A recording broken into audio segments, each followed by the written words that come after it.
বাংলাদেশি ভারতের নাগরিকত্ব চাই, কুছ পরোয়া নাই, ফেলো করি পাও ভোটার কার্ড।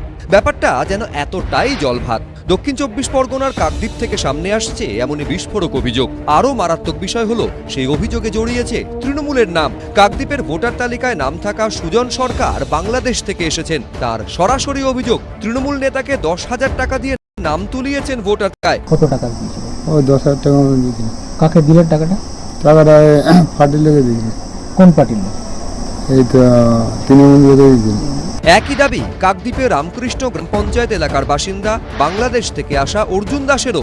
আমারে বলছে তুমি টাকা দাও, আমি ভোটার করে দিই।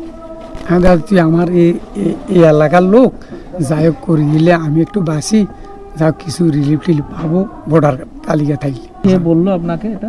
কাশী বিশ্বাস, তৃণমূলের নেতা। অভিযোগ অস্বীকার করতে গিয়ে তৃণমূল কর্মী কাশীনাথ বিশ্বাসের মুখে উঠে এসেছে সুন্দরবন সাংগঠনিক জেলা টিএমসিপি সভাপতি দেবাশিস দাসের নাম। আমার নাম বললে কি হবে? আমি তো নেই ওতে, আমি জানি না। আমার নাম করে কোনো লোক যদি কোথাও গিয়ে টাকা দেয়, তার জন্য কি দোষটা আমাকে দেয়নি, আমার হাতে টাকা দেয়। আমার নেতা এখানে হচ্ছে দেবাশিস দাস। অর্জুন দাস বলে তো আমি কাউকে চিনি না। আর কাশী বলে একজন আমাদের তৃণমূলের কর্মী আছে।